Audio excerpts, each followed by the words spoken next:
Bonjour à tous, je suis Damien pour la chaîne de podcast Parlons Zen et je vous retrouve aujourd'hui pour la deuxième partie de notre entretien avec Billy. Salut Billy. Salut Damien. Bonjour tout le monde. Euh, salut. Donc, concernant la quête de sens, donc là, avec une première partie qu'on a donc tournée récemment, on va faire la deuxième partie aujourd'hui. Je vais commencer avec une première question. Je vais faire un petit retour sur ce que tu as dit lors de la première partie. Mhm. Et c'est une question qui te permettra peut-être de préciser tes propos ou de me dire, tu vas me dire ce que tu en penses. Tu parles à un moment donné dans la première partie du salariat, plus ou moins. Tu évoques que tu as travaillé, je crois, dans plusieurs entreprises dans lesquelles ça ne s'est pas forcément bien passé. On faisait bien évidemment le lien avec la quête de sens, hein, c'est le sujet du jour, de laquelle tu es à la recherche, on va dire. Et tu parlais Mhm. juste après que tu allais monter ton entreprise, donc je le rappelle en l'occurrence, monter un café dans lequel comment on peut dire ça, tu inciterais peut-être les gens à communiquer entre eux, à partager leurs idées? C'est une sorte de communauté café où, pour inciter les gens à échanger, en fait, avoir des relations un peu plus humaines et puis des échanges d'idées. Et puis, c'est un peu utopiste comme idée. Je sais pas comment ça, ça pourrait gagner des sous, mais bon, on verra. D'accord, bah c'est Voilà. ok, bon, bah ça va, bah c'est bien résumé en tout cas. Et du coup, la question que je voulais poser, c'est est-ce que tu sous-entendais lors du dernier entretien que du coup, lorsqu'on est salarié, on va forcément être bloqué tôt ou tard dans notre quête de sens? Est-ce qu'on ne peut pas évoluer dans cette fameuse quête de sens qu'on a tous peut-être indirectement lorsqu'on est salarié? Est-ce qu'il faut forcément finir, pardon, par monter sa boîte? Non, non, non, je pense pas. Alors oui, c'est une très bonne question. Je pense pas du tout. En fait, j'ai même des exemples d'amis qui, encore aujourd'hui, bah, ça leur convient très bien et que ils se posent ces questions-là aussi et malgré tout, ils s'épanouissent dans leur entreprise et ils n'ont pas besoin d'aller jusqu'à des mesures entre guillemets extrêmes comme moi où au final, effectivement, après 3 ans de salariat, j'ai tout plaqué. Donc, euh, donc non, non, je pense pas que ça passe nécessairement en fait par la création d'une entreprise. Au contraire, euh, ça dépend vraiment de la vision qu'on a nous-mêmes de comment on intègre en fait le travail dans notre équilibre personnel, je pense. Moi, le problème qui s'est posé, c'est que effectivement le contexte de l'entreprise dans lequel je travaillais ne me permettait plus de trouver du sens, ne serait-ce que par la profession que j'exerçais, hein, de pharmacien dans l'entreprise. Euh, mais au-delà de ça, ce que je faisais au quotidien non plus. Donc, les missions que j'avais n'étaient plus tellement intéressantes. J'avais fini aussi de m'épanouir personnellement du côté apprentissage. Hein, donc, j'avais plus beaucoup de curiosité intellectuelle pour ce que je faisais. Et j'avais l'impression de m'être arrêté en fait sur bah, bon, bah voilà, j'ai compris comment ça fonctionne et ça me convient pas. C'est là où en fait ma quête de sens a commencé. Maintenant, effectivement, j'arrive très bien à concevoir parce qu'aujourd'hui, là, je suis dans une période de reconversion vers des métiers du digital. C'est un peu à la mode. Donc, j'essaie de couper un peu ce que je faisais avant avec des métiers du digital parce que j'adore ça. En fait, j'ai appris lors de mon premier boulot à coder Mhm. pour pour des besoins du quotidien, hein, d'automatiser des tâches que j'avais la flemme de faire plus d'une fois. Bref. Du coup, c'est pas dit que je vais trouver une entreprise qui me convienne en fait à ce niveau-là de la quête de sens. C'est là où on aborde un thème, alors un mot japonais que j'ai appris il y a quelques années qui s'appelle l'ikigai. Alors il y a des bouquins maintenant sur ce sujet-là en français. C'est un mot japonais qui parle d'exactement ça en fait, enfin, d'exactement ça, la quête de sens, pas exactement. L'ikigai, c'est cet espace-là où on trouve euh, euh, une harmonie en fait au travail. Et ça peut être aussi bien en salariat en fait qu'en entreprise, qu'en créant son entreprise. Et D'accord. donc l'ikigai en fait, c'est ça en fait que moi je cherche à travers mon projet et que j'arrive à imaginer qu'on peut trouver aussi, peut-être moi demain dans un métier du digital, dans une entreprise qui me convient pas, qui me convient bien et qui fait quelque chose qui a du sens en fait, dans lequel je vais me retrouver. Mm, Mm. d'accord. Bon, ok, intéressant. Voilà, je voulais que tu précises un petit peu ton idée là-dessus, mais d'accord, ok, bah c'est parfait, ouais, très bien, ok. Euh, alors du coup, la prochaine question que j'avais, c'est est-ce que tu penses pas que la question de la quête de sens qu'on se pose beaucoup aujourd'hui, je crois, est-ce que tu n'as pas l'impression qu'elle ne s'est jamais autant posée que depuis qu'on ne pratique plus la religion, en tout cas pour la majorité des gens qui s'en sont éloignés de cette religion? Est-ce que tu n'as pas l'impression que c'est aujourd'hui justement qu'on se pose cette question de la quête de sens beaucoup plus qu'à l'époque où on était religieux? Alors, je t'avouerai que je sais pas. Je sais pas précisément. Je n'ai pas alors je n'ai pas un rapport très proche avec la religion quelconque. Même si, effectivement, par ma culture en fait asiatique prépondérante, hein, je suis né en France, donc je suis un peu le cul culturel entre deux chaises, Mhm. mais par la culture asiatique, en fait, on m'a inculqué une sorte de euh, culture slash religion, confucianisme bouddhiste. D'accord. C'est clairement ça. Donc moi j'ai vécu ça un peu au travers de mon enfance par ma mère en fait, puisqu'à la maison on parle cantonais majoritairement. Par mon enfance, par ma mère qui est née à Hong Kong et que du coup voilà on a eu moi et mon frère cette éducation là. Mhm. Donc en fait mon approche avec la religion c'est que effectivement j'ai pas je m'y suis pas trop reconnu en fait dans un pays qui est majoritairement judéo-chrétien, enfin qui est construit sur une histoire judéo-chrétienne. Et il y a un décalage que j'ai dû rattraper pour mieux comprendre en fait le milieu dans lequel j'évoluais et puis pour justement parler des mêmes choses quoi. Parce que c'est vrai qu'il y a pas mal de quiproquos.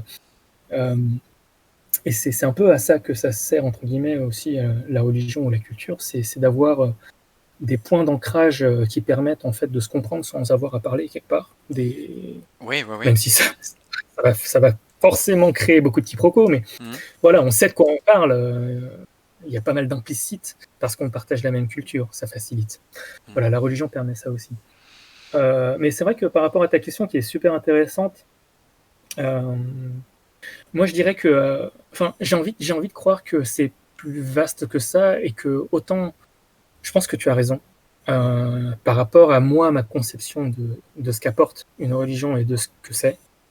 Et autant je pense que c'est un peu plus vaste que ça par rapport à l'organisation d'une société et de, euh, et de besoin d'appartenance en fait. Tu vois, récemment en fait, je me suis beaucoup posé cette question-là parce que c'était, moi j'ai pas peur de le dire, c'était un mal-être en fait que j'avais traîné depuis des années, qui est ce sentiment en fait d'être vraiment un peu comme un extraterrestre quoi, de pas vraiment rentrer dans les cases, Mhm. de pas me sentir très c'est pas bien accueilli le terme exact, mais de manquer de ce sentiment d'appartenance, tu vois, à une communauté ou à quelque chose de plus grand que soi. Mhm. Et c'est là où on recoupe en fait le concept de la religion qui est intéressant, mais qui est aussi qui recoupe pour moi plus globalement en fait l'organisation en forme de communauté et l'inclusion des gens dans cette communauté, dans la quête de sens. Parce qu'en fait c'est simple, enfin c'est simple. Je simplifie la chose, je pense, mais ma façon de le voir, c'est que quelque part, si tu t'inscris dans une communauté euh, où il y a beaucoup de, comment dire, suffisamment de ces points implicites là dont je parlais, Mhm. culturels, et ça a un terme en fait, il me semble, en psychologie, c'est les points de Schelling. Les points de Schelling, en fait, c'est ces points-là autour desquels les communautés peuvent s'organiser de façon assez autonome, enfin, comment dire, pas autonome, mais Ouais, c'est organisé peut-être, ouais. ouais, s'organiser. Mhm. Et quelque part, on n'a pas besoin de dire bah ouais, il faut que tu trouves un travail, mon gars. Oui, parce que c'est C'est dans le. implicite. Oui, parce que ouais, c'est ça. Ouais, ouais, c'est dans la Voilà. culture. Exactement. Ça, c'est un point de shelling. Plus il y a point de shelling partagé entre des gens, plus en fait le sentiment d'appartenance est grand. C'est-à-dire que moi, j'ai besoin de dire bah attends, non, mais c'est normal qu'il faut croire en Dieu, entre guillemets. Mhm. Parce que là, on parle de religion. Enfin, moi, j'ai toujours cru en Dieu. Enfin, Mhm. donc, pas besoin que je te dise pourquoi je crois en Dieu. Enfin, Mhm. tu vois, il y a un peu de ce côté-là. Et c'est exactement le rôle de la culture et de la religion et de l'histoire de véhiculer ce genre de point de shelling autour desquels, en fait, les communautés s'organisent. Et c'est ce qui permet aussi, tout simplement, enfin, entre guillemets, tout simplement d'organiser, j'aime pas, j'utilise trop souvent ce mot, mais tout simplement, c'est comme si c'était si simple. On est en train de parler de complexité, là. Mm. Et du coup, mais ces points de sharing sont effectivement nécessaires, pardon, ces organisations en communauté, grâce à tous ces points de sharing euh, nécessaires, permettent en fait de s'organiser en État, en fait, de s'organiser peut-être en Union européenne, peut-être un jour en quoi, en organisation mondiale. Bon, on connaît déjà l'Organisation mondiale de la santé, par exemple. Euh, donc voilà, à la base, nous, en tant qu'êtres humains, on a évolué pour fonctionner en groupe de 130 à peu près. Je crois que c'est ça la limite haute. Au-delà de ça, j'avais dire, incapable pour notre cerveau de gérer plus de gens que ça. Alors effectivement, il y a des gens qui ont une meilleure mémoire que d'autres, qui sont plus physio que d'autres. Je ne rentre pas dans ces détails-là. En moyenne, une communauté ne s'organise pas à plus de 130, 150 personnes. C'est l'histoire, l'anthropologie je crois que je cite assez indirectement le livre Sapiens de Yuval Noah Harari, qui est Oui. super intéressant sur ouais. Mm. Et du coup, qu'est-ce qui nous permet, nous, de nous organiser en plus grande société, en État, etc. Bah, ce sont ce genre de choses. Alors, l'entité étatique Mm. comporte un certain nombre de points de sharing qu'on partage et qu'on nous attribue à la naissance et qui fait que voilà, je nais, je suis français. Mm. C'est tout. Maintenant, effectivement, mes parents ont telles origines, je me reconnais aussi de telle ethnie. Mm. Bref, et du coup, la religion, c'est pareil. Pour en revenir à ta question plus précisément, pour moi, en fait, c'est vraiment, c'est vrai, en fait. Moins on a en fait de ce genre d'entités autour desquelles se reconnaître et d'avoir un sentiment d'appartenance, plus on va se poser de questions. Et plus on va se poser de questions, bah, quelque part, au final, on va recouper plus ou moins la quête de sens. On va se dire, mais à quoi bon? Mm. Pourquoi donc? Pourquoi je fais ce que je fais? Pourquoi je crois ce que je crois? Mm. Pourquoi on m'a toujours dit que ça, c'était bleu et ça, c'était vert et qu'en fait, mais non, mais moi, quelque part, j'ai le droit d'être daltonien, merde, Mm. pour moi, c'est pas bleu, c'est pas vert. Euh, En gros, c'est ça, quoi, Oui. psychologiquement. Oui, finalement, c'est ce qu'on disait lors de la dernière émission. C'est vrai que au final, la religion est peut-être une manière, alors sans être positif ou négatif, moi j'ai pas vraiment d'avis sur la question, mais même si j'ai quand même un peu une éducation religieuse, donc je suis pas totalement contre non plus, mais finalement c'est un peu comme si la religion était l'un des nombreux catalyseurs pour un peu communautariser les gens, encore une fois sans être péjoratif avec le mot, et pour un peu Ben non. catalyser leur quête de sens potentiel. Et, et c'est vrai que bah, du coup il devient peut-être logique que lorsqu'on n'a plus la religion, bah, du coup cette quête de sens qui n'est plus catalysée par la religion, qui est un vecteur parmi tant d'autres, bah, ça nous amène du coup à nous questionner. C'est peut-être des repères en moins, peut-être que c'est une C'est ça. recherche de repères aussi indirectement la quête de sens, de manière Oui, très totalement. simplifiée. Une recherche de repères, recherche de sentiment d'appartenance. Je pense que, tu as très raison. Moi, de mon côté, pour dire un peu de quel point de vue, quelque part, je m'exprime, je suis juste agnostique. Mhm. Je, je ne suis pas religieux, je ne suis pas athée non plus. Je suis juste agnostique. Je m'ouvre en fait aujourd'hui à ces questions-là et je trouve les religions très intéressantes, notamment en fait comme véhicule en fait de valeurs communes et quelque part de morale aussi. C'est-à-dire que la religion, quelque part, est là pour imposer une morale, Oui. que justement les gens qui y adhèrent la reconnaissent comme bonne. Et c'est très bien. Mhm. Tant que voilà, ces valeurs-là sont partagées entre ces gens-là et que, bon, effectivement, après, avec l'histoire, on peut voir que ça a pu clasher avec n'importe quelle religion, même aujourd'hui le bouddhisme, hein, on le voit. Mhm. Donc il n'y a pas de religion bonne ou mauvaise, c'est un véhicule et c'est là où j'ai une vision, un peu comme dans l'épisode précédent, notre interview précédente, quand je parlais des entreprises en termes de système, un peu froidement. Les religions, pour moi, je les vois un peu de la même chose, de la même façon. C'est-à-dire que voilà, c'est un véhicule, comme tu l'as dit, et il n'y a pas de jugement de valeur dessus. J'ai tendance à penser que c'est même plutôt nécessaire, tout comme une organisation en État, en communauté. Oui. Un État, une grande communauté. Oui, oui, oui, oui, c'est ça, c'est là que je voulais en venir aussi. La manière dont tu l'expliques, c'est vrai que enfin, je suis assez d'accord, ça peut donner l'impression que l'État, en réalité, n'est ni plus ni moins qu'une grande communauté. La communauté européenne, ben, pareil, mais à une échelle encore différente, et pareil pour la communauté mondiale, je sais pas si on peut l'appeler comme ça, mais... Mais tout à fait, mais c'est là où c'est super intéressant d'élargir un peu cette question, à mon sens. C'est-à-dire que, effectivement, autant on tombe d'accord sur le fait que Ne plus pratiquer la religion, en fait, bah, du coup, fait qu'on perd ces points de Schelling dont je parlais, Mhm. et on perd en fait ce sentiment autant d'appartenance que de reconnaissance mutuelle, que de voilà, de sentiment d'appartenir à une communauté.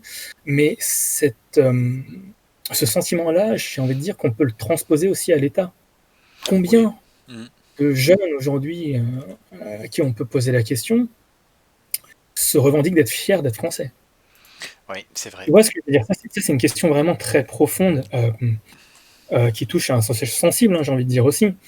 Euh, Moi, personnellement, j'ai envie de dire que j'ai cette chance-là et j'en suis fier, effectivement, mais de quoi certains me rétorqueront? J'en connais et ils auraient raison, quelque part. Et toi, enfin, quelque part, l'histoire que tu partages avec la France, c'est juste que tu es né ici, que tes parents sont arrivés là.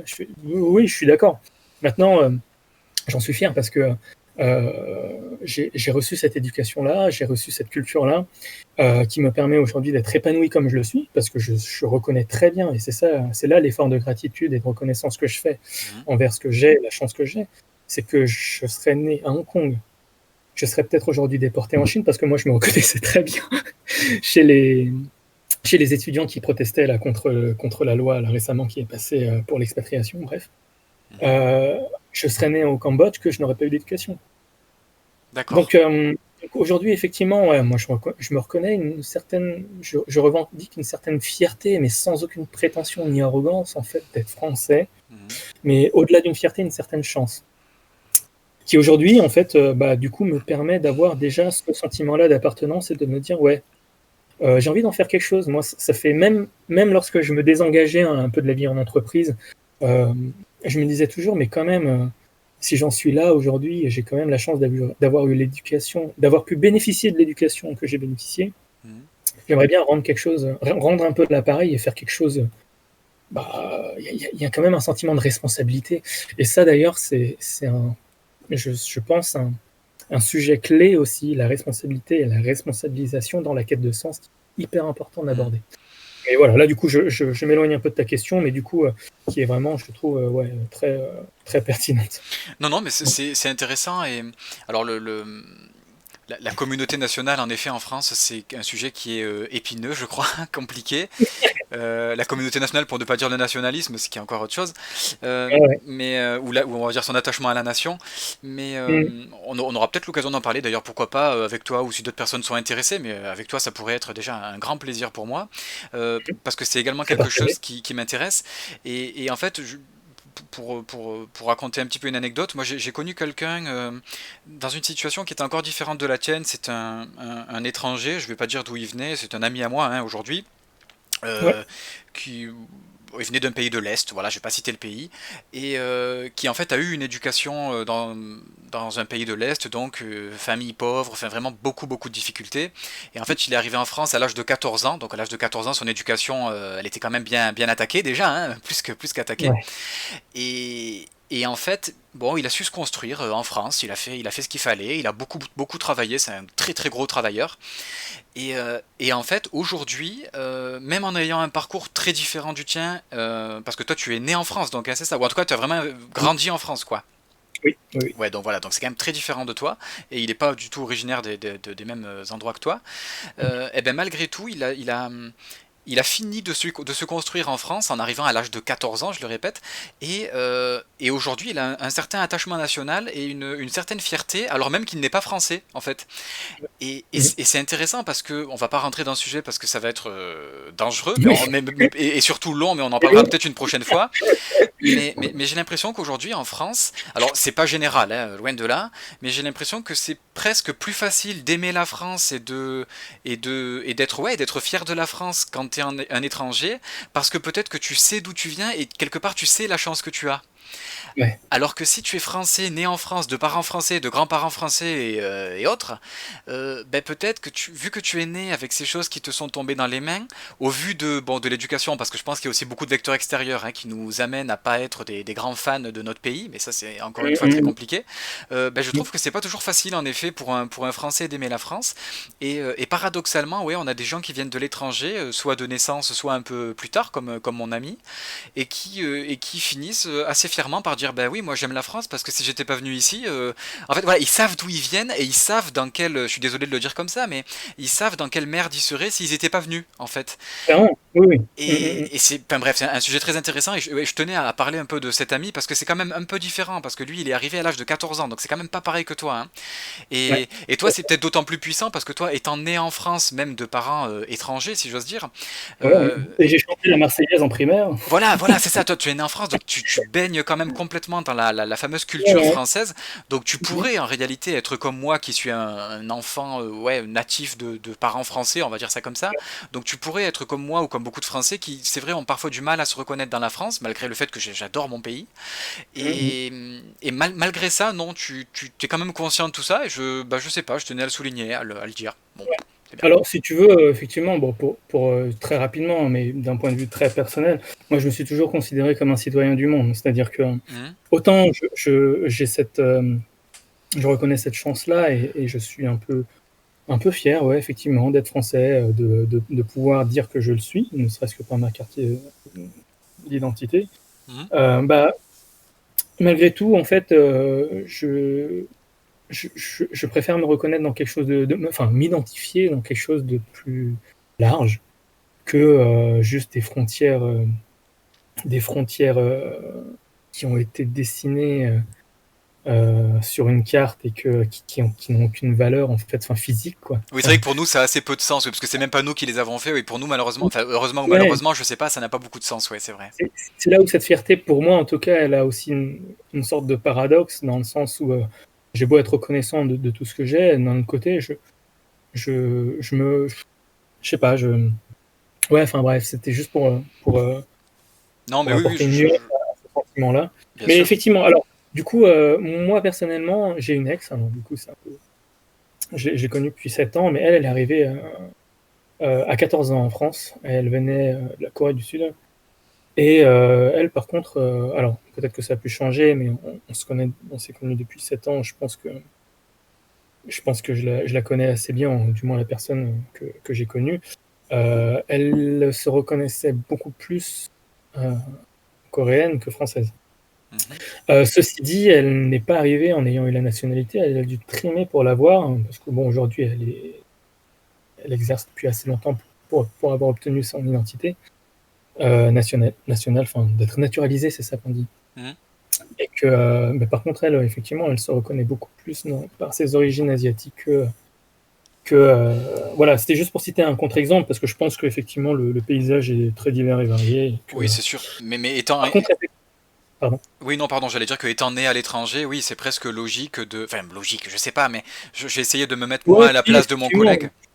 Oui, oui. Et je me suis dit, si c'est vrai que si c'est moi qui serais, admettons, né en France et qu'à l'âge de 14 ans, j'allais dans un autre Ouais. pays, peut-être que ça dépendrait aussi de si l'autre pays est plus ou moins développé par rapport au mien, ça joue, parce que lui, pour le coup, vient vraiment d'un pays compliqué, on va dire, notamment à l'époque où il est arrivé, c'était il y a plus de 15 ans maintenant, mais c'était très compliqué pour lui à l'époque, là où il était, donc c'est sûr que ça doit un peu aider, mais c'est vrai que oui, moi, si j'avais vécu les 14 premières années de ma vie en France et que j'étais allé dans un pays, peut-être qu'en fonction du développement du pays ou d'autres facteurs, j'aurais du mal à m'intégrer à l'autre pays et j'aurais peut-être tendance à me dire qu'en effet je suis français avant tout, alors même qu'au final je finirai ma vie et je passerai ma vie dans cet autre pays, c'est vrai, bien sûr.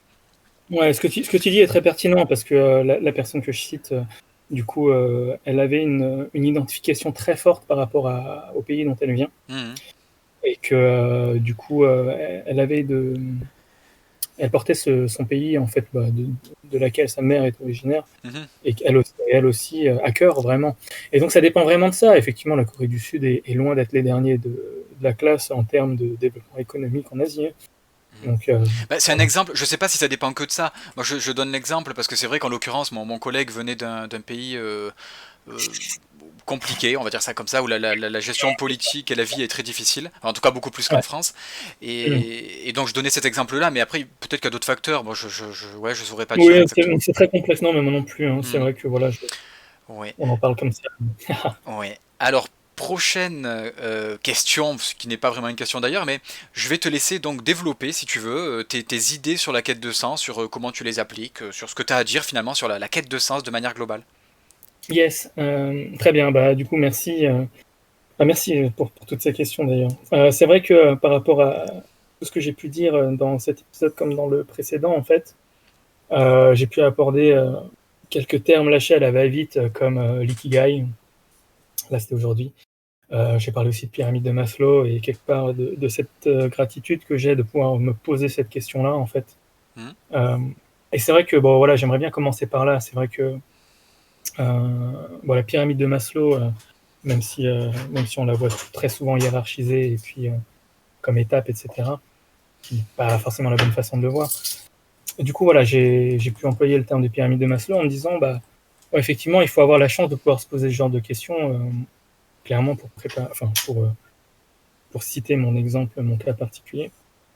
C'est que moi, mes parents, clairement, quand ils sont arrivés, enfin, la génération précédente, euh, en arrivant en France, n'ont pas du tout à se poser cette question-là. Je pense qu'aussi, c'est une question qui est moins prépondérante aujourd'hui, euh, enfin, à l'époque, Mhm.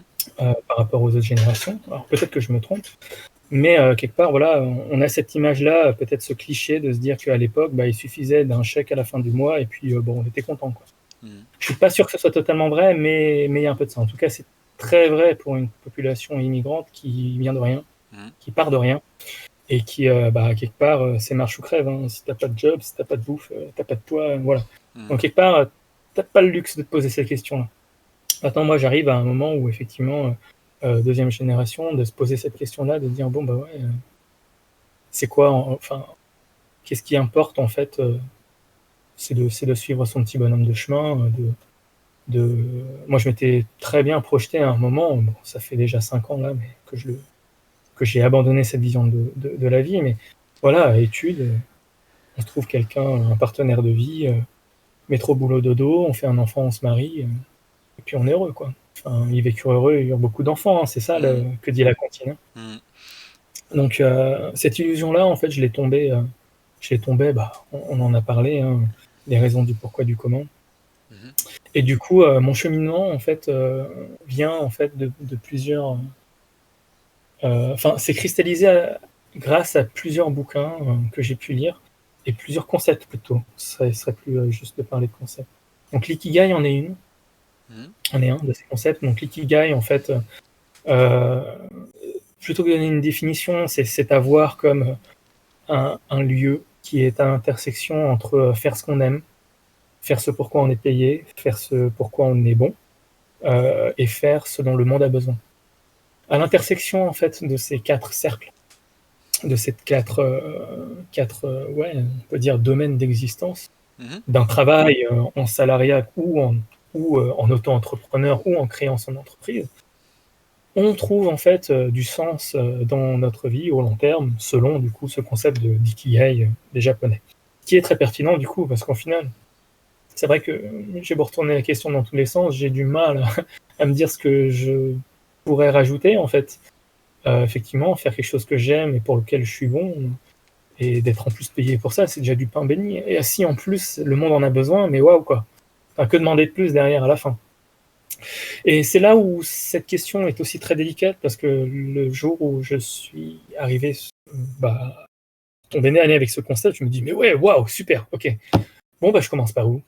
Alors j'ai pas lu le bouquin. Hein. Moi je suis un peu, je suis pas très scolaire de ce côté-là. Moi j'aime bien m'approprier un concept en lisant des sortes de résumés ou des pages Wikipédia et puis du coup j'essaie de m'en faire une idée. Sans doute que des gens ont peut-être j'aime pas les trucs trop prémâchés parce que j'aime bien réfléchir un peu par moi-même quelque part et puis me faire une idée de la chose. Mhm. Et c'est vrai que bah, je me dis c'est bien de commencer par ce qu'on aime, mais t'es pas sûr d'être payé par ce qu'on t'aime, même s'il y a beaucoup de gens qui aimeraient te le faire croire.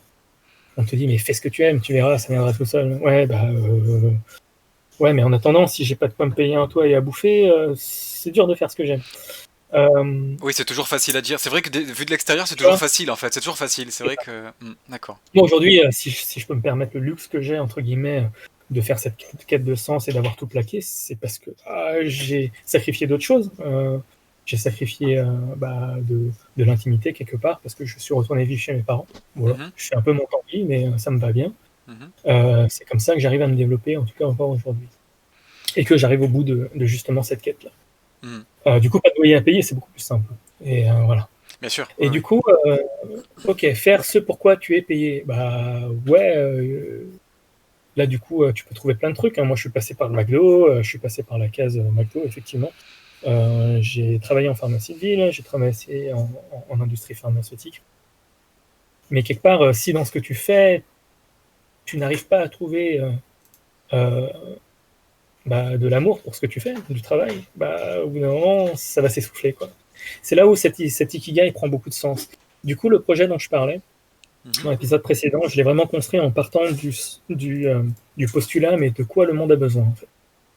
D'accord. Et c'est peut-être un peu, voilà, selon comment on le voit, de la mégalomanie ou de la machin, de la prétention peut-être ou quoi, mais je me suis dit, ouais, c'est peut-être ça le plus important parce que au final, je me suis rendu compte que si c'est quelque chose dont le monde a vraiment besoin, au final, tu vas trouver de quoi être payé. Malgré tout, combien, là, c'est une question très personnelle, c'est-à-dire combien suffit pour toi. Il y a des gens qui voudront toujours plus Mhm. et que ça ne suffira jamais, quel que soit le salaire qu'ils vont avoir. Bon, moi, j'ai la chance de ne pas avoir été éduqué, de ne pas avoir non plus construit ma vie autour de ce genre d'idéologie capitaliste trop. Donc, Oui. je suis un peu minimaliste, moi. Donc, je me contente de très peu. Je me souviens encore de la tête de ma mère quand je lui ai dit, mais tu sais, maman, le salaire du McDo, ça me suffit pour vivre. C'est Ah vraiment oui. faire part, donc voilà.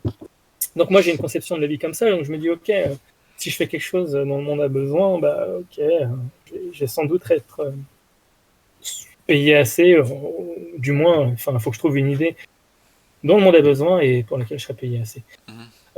L'amour pour ce que je fais, ça c'est quelque chose qui se développe. J'ai envie de dire, je peux pas savoir si j'aime faire un truc avant de le faire. Là comme tu sais, par rapport aux échanges qu'on a eu un peu en off, je suis en train de faire du pain au levain. Enfin, ça fait déjà 2 mois que je fais du pain au levain, que j'ai appris à faire mon propre levain. Mhm. Et mais c'est un truc d'une simplicité et d'une beauté, mais extraordinaire. Et dont je pourrais faire mon métier. Parce qu'au final, enfin, j'arrive très bien à me projeter dedans et me dire, mais ouais, je pourrais le faire. C'est pour ça que j'intègre même cette idée au café dont je parle. Mhm.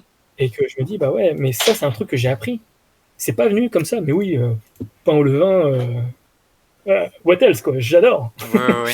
Non, ça vient avec la pratique, ça vient avec. C'est là où ce qui s'est un peu perdu, je pense, en France, mais j'ai pas connu, hein, je parle d'une époque que je connais pas trop, mais c'est le compagnonnage, c'est l'apprentissage. Mhm. Hein. C'est un truc qu'aujourd'hui, en tout cas, je ne vois plus beaucoup dans mon entourage. Hein, ça veut pas dire que ça n'existe plus, mais j'ai l'impression que ça tombe dans des études, mais qui a une valeur tellement énorme parce que justement, c'est, c'est- tu peux prendre n'importe quel métier, en Mhm. fait, Mhm. avec le bon accompagnement et avec un passionné de son travail Mhm. qui te transmet sa passion, mais c'est bingo, quoi. Et du coup, voilà, compagnonnage, c'est ça. Hein. Tu deviens bon à ce que tu fais, tu vas être payé pour, tu apprends à aimer ton truc et le monde en a besoin. Bah ouais, clairement, quoi. Finalement, on Tu revient vois. à des choses simples qu'on a déjà connues, si je comprends bien. C'est ça le pire. Il y a un peu de ça, oui, oui, il y a un peu de ça, mais après, oui, pas forcément simple non plus. Alors, ouais, effectivement, là, je parle de pain, mais moi, j'arrive à concevoir comment je peux trouver du sens dans des métiers du digital. C'est Mhm. là où ça peut être un peu paradoxal, hein, et je sais pas si je suis dans une anticipation trop euh, positive de la chose ou naïve, peut-être même, je pourrais le reconnaître. Mais j'arrive à me dire qu'après mes formations euh, sur des technologies contemporaines qui sont en plein essor aujourd'hui, de développement, d'analyse de données, etc., bah, peut-être que je vais réussir à trouver en fait un manager qui est bienveillant, Mhm. qui m'accompagne, une entreprise qui n'est pas qu'après la croissance ad vitam aeternam, ad infinitum plutôt, Mhm. euh, et qui pense aussi à comment il s'intègre dans l'écosystème autour duquel il s'inscrit, la communauté ou, euh, ou le pays, etc., et qui n'est pas là juste pour penser au profit. Mhm. Euh, et peut-être que voilà, je vais trouver une entreprise aussi qui fabrique un produit dont le monde a besoin. Alors, je ne sais pas laquelle encore, mais effectivement, peut-être que dans certains milieux de la pharma, parce que bon, pour en avoir fait partie, j'ai une vision très mitigée de l'industrie pharmaceutique, mais bon, c'est pas le sujet du jour. Mhm. Mais peut-être que je peux trouver une entreprise pharma qui fait effectivement quelque chose qui a du sens pour moi. Parce que faire quelque chose dont le monde a besoin, c'est aussi quelque chose de très subjectif au final, où chacun doit trouver sa réponse. Oui, oui, et c'est intéressant. Oui, alors j'allais revenir dessus rapidement. Ça peut être aussi mal interprété, peut-être dans le sens où, si je vais par là, les fast-food, on peut en avoir besoin. Tu sais, quelqu'un qui est addict à ça, il va dire, bah oui, les fast-food, c'est indispensable à ma survie, donc ceux qui travaillent dans les fast-food sont indispensables. Alors que Ouais. d'un point de vue plus peut-être plus spirituel, plus quête de sens, on dirait Mhm. ouais non je m'excuse mais les fast-food bon à part peut-être pour les travailleurs le midi ce qui est déjà important d'ailleurs mais on Ouais. pourrait quand même imaginer les fast-food différemment. Au final ça n'a peut-être pas tant Ouais. d'utilité alors Donc c'est sans jamais manquer de respect à ceux qui travaillent dans les fast-food parce que c'est pas bien le sûr. but mais on s'est compris. Ouais. Mais c'est ouais, mais c'est un très bon exemple parce que effectivement, j'ai envie de dire que toi et je partage ta vision sur l'industrie de la big food. Je partage ta vision. Le fait est que dans l'ikigai, en fait, quand on parle de ce concept, c'est vrai que ça s'affranchit un peu euh, de la question morale. Mhm. Et c'est là où effectivement, je dis bien que par rapport à ce dont le monde a besoin, effectivement, c'est très subjectif et c'est ce que toi tu penses que le monde a besoin et quelque part c'est ce dont ton monde a besoin, Ouais c'est le monde et dans lequel tu vis et que tu perçois. Donc si tu n'es pas capable quelque part de percevoir le mal que peut faire une entreprise comme McDonald's et qu'au final tu trouves ton ikigai dedans, moi j'ai envie de dire chapeau, tu seras heureux. oui oui oui Ça ne bien veut pas sûr. dire que tu vas contribuer de façon très positive, peut-être à grande échelle, à l'humanité, Mhm. mais au moins tu seras moins malheureux que beaucoup qui restent devant un écran de télé en entreprise et qui trouvent aucun sens à ce qu'ils font. Ouais alors C'est ça que je veux dire. Ouais. alors moi je m'excuse, je suis un hérétique, je ne connais que peu, je ne connais que très peu l'Ikigai, je me suis un petit peu renseigné dessus récemment, mais c'est vrai que je connais assez peu, c'était très intéressant. Ce que j'entends dans ce que tu dis, c'est que finalement, euh, l'Ikigai ne prend pas en compte, alors tu disais la question morale, mais ne comment dire, oui, oui c'est ça finalement, ne prend pas en compte la question morale et ne prend pas en compte, finalement, et quelque part c'est beau, ne hiérarchise pas les métiers. C'est-à-dire que si Oui, c'est, peu importe le métier, si le monde en a besoin et que tu le fais et que tu es content, et ben écoute, qu'est-ce que tu veux de plus? C'est très bien. clairement.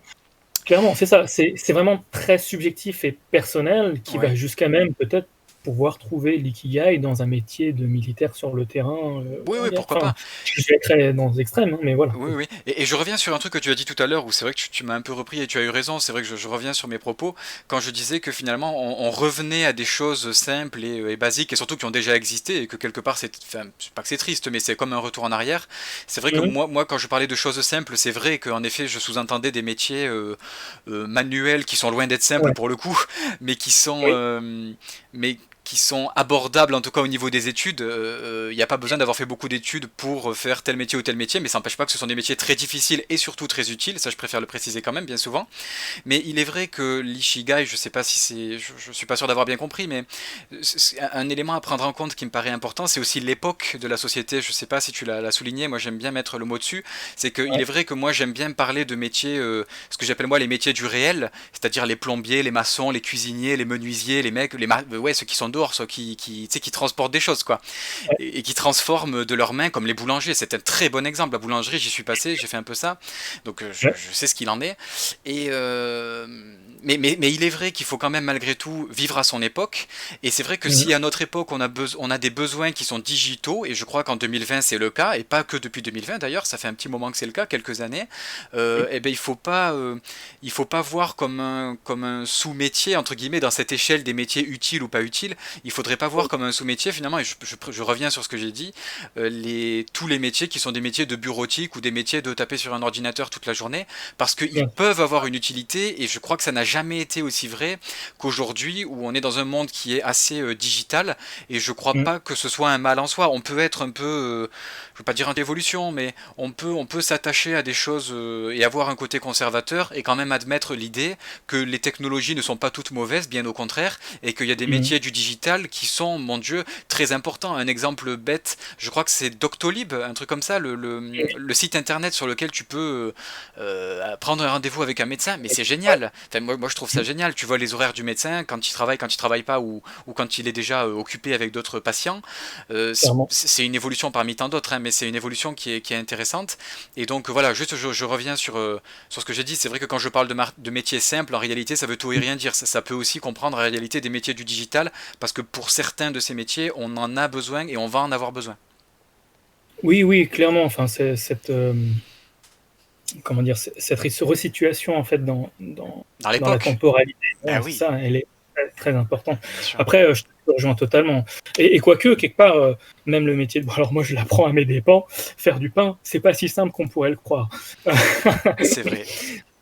Tu sais, quand on s'intéresse vraiment au pointage, au façonnage, alors plutôt au pointage et à la fermentation, au levain, aux Mm. températures qu'il faut obtenir, Oui. la température de l'eau qu'on utilise pour la mélanger à la farine, quand on va dans ce détail-là pour obtenir quelque part euh, un résultat qui nous satisfait, Mm. parce qu'au final, bah, peut-être que pour Monsieur X, Monsieur Tout le Monde, c'est un pain comme un autre et qu'il est quoi qu'il arrive très bien. Mm. Mais que quand je vois des artisans paysans comme Nicolas Nicolas Supio, oui, oui, bien sûr. Oui. Voilà, alors mais quel personnage, tu vois, enfin, lui, ce qu'il fait est d'une complexité extraordinaire. Il l'explique très simplement, mais c'est beau, enfin, il y a quelque chose, c'est pas que simple, quoi, tu vois. Oui, oui. Euh, ouais, Et c- c'est des métiers qui sont beaucoup plus nobles, en fait, qu'on ne saurait le reconnaître, et malheureusement, parce qu'en fait, enfin, quelque part, bah, on parlait de temporalité, effectivement, l'ère dans laquelle on vit, qui est un peu digitale, Mm. bah, a tendance à moins reconnaître de valeur en fait à ces métiers-là. Et quelque part, Mm. ouais, si on parle du point de vue du système, à juste titre, hein, parce que aujourd'hui la donnée vaut plus cher que le pétrole. J'allais dire au kilo, mais ça veut rien dire. Mais, mais, mais c'est vrai que ça a beaucoup plus de valeur. Mm. Mais c'est vrai qu'il y a aussi, je te rejoins de ce côté-là, quand tu dis simplicité, moi ce que je reconnais dedans, c'est retrouver quelque chose de simple en fait et de satisfaisant et pour lequel on peut bah, être reconnaissant et d'avoir donné du dur labeur pour avoir un résultat qui nous convienne, en fait. Tu vois. Ouais. Alors, juste entre parenthèses, je mettrai en post-prod la fameuse vidéo de Nicolas Supio qui dure un petit quart d'heure, qui est bah, pour tous les amateurs, c'est presque un guide. Enfin, je vais pas aller jusque-là, mais c'est Ah, de la pas bête. magie, quoi. C'est quelqu'un de très simple et on pourrait parler beaucoup de lui. C'est un monsieur qui est très peu connu en dehors de, enfin un tout petit peu sur Internet, mais qui est peu connu. Et dans le monde des boulangers, et pour ceux qui sont un petit peu connectés, c'est un homme Ouais, remarquable et d'une simplicité extrême, quoi. C'est plus que tout. Quand tu disais tout ouais, à l'heure que tu étais minimaliste, et ben voilà, on est typiquement dans ça. Après, pour en revenir au sujet, ce que je trouve intéressant, c'est que, enfin intéressant et peut-être difficile à la fois, c'est que dans les métiers du numérique, il est vrai qu'il y a beaucoup de, je veux pas dire de sous-métiers, mais il y a beaucoup de métiers qui font partie d'une branche d'un autre métier, etc., etc. Et malheureusement, je crois que c'est pas toujours facile de trouver le sens à ce qu'on fait dans le numérique, même si ça peut en avoir au fond, hein, bien sûr. Et alors que c'est vrai qu'au final, quand on fait des métiers manuels comme boulanger, moi je l'ai fait, donc j'ai été cuisinier aussi, c'est des exemples qui me parlent, moi, la boulangerie ou la cuisine. C'est des métiers où tu as un produit qui arrive bah, sur ton poste de travail et que tu vas transformer et que tu vas servir. Et il est vrai que c'est des métiers dans lesquels il était peut-être plus facile de trouver le sens dans ce que tu faisais parce que tu avais un visuel sur ce que tu faisais. c'est vrai. Et depuis, je suis passé un peu par des métiers un peu plus en bureautique. Et en fait, c'est vrai que dans les métiers en bureautique, c'est beaucoup plus dur, alors que pourtant ça a une utilité aussi, hein, selon le métier. Mais c'est beaucoup plus dur. Par exemple, tu vas traiter 100 mails dans la journée ou tu vas répondre 80 fois au téléphone dans la journée. C'est un travail qui est Pardon. conséquent. Et malheureusement, quand tu rentres chez toi le soir, tu es fatigué moralement, tu n'es pas du tout fatigué physiquement. Donc ce qui crée ouais, un petit peu des difficultés, on va dire. Ouais, Pas dire que ça crée de la dépression, mais pas loin. Et alors que c'est vrai que si tu t'étais fatigué physiquement à fabriquer ton pain, ben au moins quand tu finis ta journée ou quand tu vois les clients partir avec ta baguette de pain, ben ouais. c'est plus facile, tu vas de trouver le Tu sens. sais pourquoi tu l'as fait, oui. Exactement, voilà. Ouais, ouais. Ah, je te rejoins totalement, ouais. Mm. Est-ce que tu avais d'autres sujets à développer du coup sur la quête, sur ta quête de sens ou pas Oui, particulièrement? alors, ouais, du coup, pour compléter un peu cette vision sur l'ikigai que j'ai beaucoup, sur laquelle j'ai beaucoup réfléchi, je me suis rendu compte effectivement que je suis parti du fait que ce dont le monde a besoin, voilà, c'est quelque chose de subjectif et il fallait que j'y trouve moi-même ce que je considère que le monde a besoin. Mhm, Parce que tu peux être très épanoui en suivant l'ikigai et en étant trader, mhm, encore que je pourrais le douter mhm, fortement, mais, euh, mais effectivement, voilà, trouver du sens dans ce que je fais, bah, bah c'est subjectif à moi personnellement.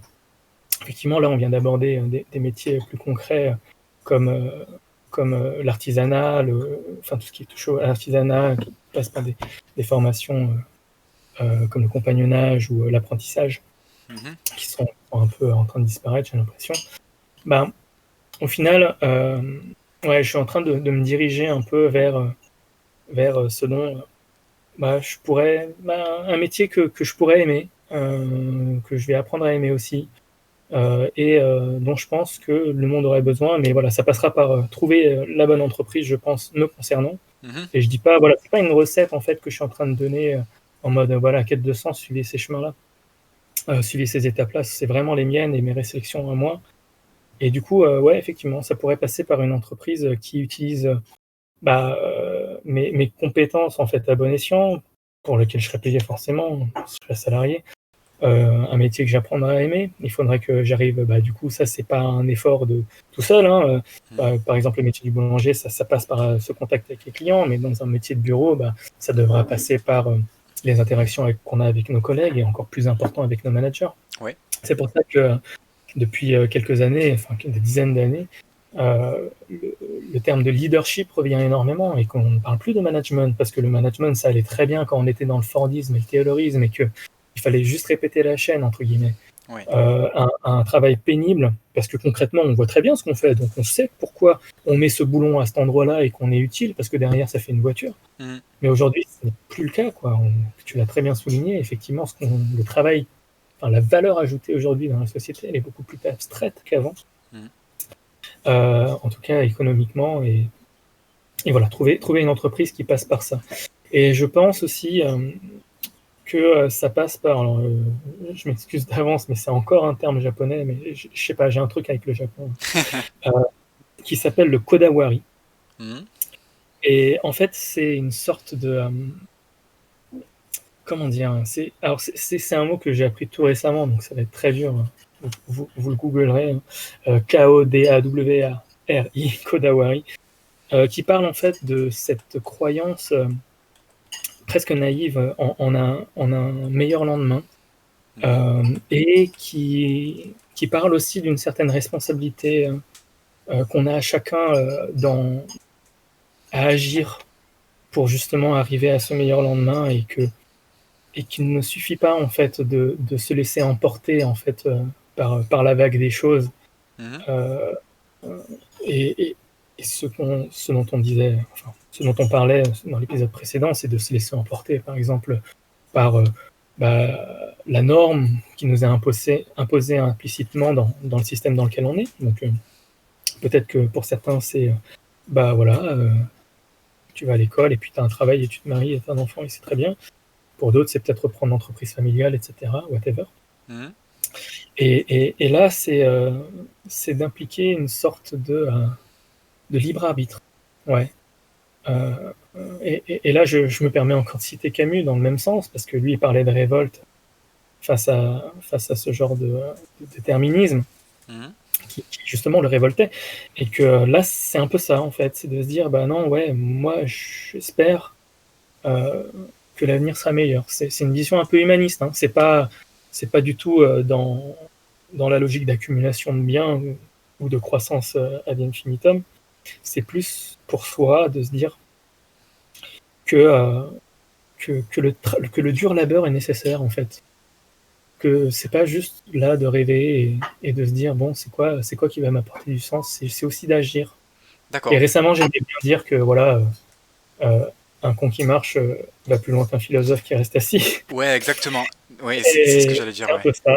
D'accord. Ouais. C'est un peu être le moteur des changements que tu veux finalement ou Tu sais le voir, effectivement, c'est-à-dire, ouais, c'est comme tout à l'heure, je sais plus si c'était dans cet épisode ou le précédent que je disais qu'il faut vivre à la hauteur de ses rêves, c'est un peu ça en fait. Ouais, ouais, d'accord. Ok. Et le mettre, enfin, comment dire, et le mettre à exécution, le faire quoi, se bouger finalement. Ouais, exactement. Exactement. D'accord. Moi, j'ai l'impression, en tout cas, c'est une vision très personnelle, mais que, en tout cas, dans mon entourage, je le vois beaucoup, c'est que beaucoup de gens sont frappés de cynisme, hein. et Mhm. que, euh, et que c'est vrai que, bah, par la nature des choses, force est de constater que, bah, il y a beaucoup de gens deviennent un peu nihilistes, en fait. Et c'est vrai que quand tu posais la question de la religion qu'on ne pratique plus, Mhm. il y a un peu ça, en fait. Parce qu'on est beaucoup plus cartésien, on est plus religieux, et du coup, on ne croit plus en un meilleur lendemain. Je sais pas. Moi, Ouais. je suis pas assez religieux religieux pour dire ça, mais j'arrive à sentir un peu de ce côté-là où quelque part la science a pris le dessus presque sur la conscience. Et c'est ça le problème en fait de nos jours, Ouais, j'ai l'impression. ouais, on est. Je sais plus qui avait dit ça. Je sais plus où est-ce que j'avais vu ça, mais il y avait je crois que je l'avais lu, je sais plus dans un article, une phrase très intéressante qui disait que en fait on est devenu inhumain à force d'intelligence. Ouais. C'est-à-dire qu'on est tellement dans l'optimisation, dans la réflexion à ce qu'on fait, enfin la réflexion ou pas d'ailleurs, hein, ça dépend comment on voit les choses, mais on est tellement dans la machine finalement que du coup on est moins dans la quête de sens, alors sauf les personnes comme nous qui se posons beaucoup de questions, mais du coup Mm. ouais, c'est comme si on déprimait à force d'être trop dans ce monde, ouais, ça nous aspire en fait quelque part. Oui, oui, clairement. Bah, après, on pourrait en parler très très longtemps sur ce sujet. Effectivement, euh, la société dans laquelle on vit, en tout cas pour moi, elle est assez anxiogène. Hmm. Euh, je me souviens encore de. Merci BFM. Oh pardon, j'allais pas le dire. C'est pas faux. Je me souviens encore de Bernard Maris qui citait dans une interview. Alors Bernard Maris, un économiste, enfin journaliste, économiste, Mhm, qui est mort lors de l'attentat de Charlie Hebdo d'ailleurs, hein, mhm. qui disait que, en fait, que l'argent, enfin, qui m'avait permis d'avoir une vision sur ce qu'était l'argent et qui disait que l'argent était rien d'autre qu'une dette qu'on utilisait et du Oui, coup oui. que en fait, bah, on vit dans une société par définition anxiogène parce que même jusqu'à l'argent, alors c'est pas lui qui le dit, mais c'est moi ce dont j'en déduis, mais même jusqu'à l'argent qu'on utilise est une dette, quoi. Mhm. Ouais, Euh, Fou, c'est, quoi. Enfin, c'est un vaste débat et qui donne envie de tomber dans les pommes, quoi. Moi, à l'époque où je me suis renseigné sur ce sujet, ouais, je vais pas dire oui, que je suis tombé dans les pommes, mais c'est pas loin. J'étais vraiment dans les vapes, quoi. J'ai dit non, mais c'est pas possible, c'est ah, impossible. c'est fait mal au crâne, hein, c'est clair, c'est le cas de le dire. Mais Ouais. du coup, tu as tous les qu'on a pu aborder sur le sujet de cette quête de sens m'amène personnellement aussi à m'intéresser à des mouvements comme la décroissance, tu vois. Mhm, Euh, alors, je suis très loin des mouvements, enfin, je suis très loin de me reconnaître dans des idéologies de type effondrement, etc., machin, parce que j'ai beaucoup plus d'espoir que ça en l'humanité, et peut-être encore une fois de façon très naïve, mais c'est parce que je suis humaniste que je dis ça, enfin, j'ose espérer. mhm. Mais voilà, c'est vraiment, euh, ouais, ne pas baisser les bras, quoi, par rapport à ce côté implacable, en fait, du système ou de la nature, ou de la société, tu mets le mot que tu veux, en fait, parce qu'on a tous un peu, je pense, quelque part ce problème-là, quand on se pose la question du quête de sens, et quelque part de se dire, bah, ouais, faut agir, quoi. Ça, c'est bien, ou faut y Mhm. réfléchir, c'est important de se poser les questions, et justement, ces questions doivent permettre à donner du sens à sa vie pour justement bah, enfin, aller où on veut aller, enfin, ou au moins emprunter le chemin qu'on aura décidé d'emprunter, puisque bon, c'est un peu l'adage Mhm. à la mode de dire que c'est pas la destination qui compte, mais le chemin qu'on emprunte. Oui, Donc c'est un d'accord. peu ça, de se trouver ce sens-là. Donc, Kodawari. Ouais, alors c'est ce que j'allais dire, j'allais te le faire répéter pour conclure. Donc Kodawari, c'est ça? Ouais, ouais. C'est ça, Kodawari, un peu une sorte d'optimisme, mais qui implique du dur labeur aussi, Ok. et qui a du grand potentiel, je pense, Mhm. ouais, dans la quête de sens, en fait, pour aider à trouver une réponse. Ok. Ben, écoute, Kodawari est une vision plus positive que tu as toi personnellement, et espérons que ce soit une vision collective bientôt, on sait pas. Vision positive de l'avenir et Kodawari, donc, ça me semble être deux éléments intéressants pour conclure. L'espoir que j'ai, oui. Voilà, exactement. Mais écoute, on se retrouvera peut-être pour parler de ces sujets ou d'autres. Moi, ce serait avec grand plaisir que je t'accueille dans cette émission. Ça Euh, serait partagé. Eh bien, Mm, écoute, mm, un grand merci à toi en tout cas pour ces deux épisodes très enrichissants, mm. longs mais Merci à enrichissants. toi. Donc, Oui, merci. Ouais, mais bien, avec hein, plein de digressions. avec de la digression, mais c'est enrichissant quand même. Donc, ouais, j'ai trouvé ça Oui, intéressant. oui. Mm. Un grand merci à toi et peut-être à bientôt. Merci beaucoup, Damien, pour ton invitation, et à bientôt, j'espère. Oui. Merci à toi.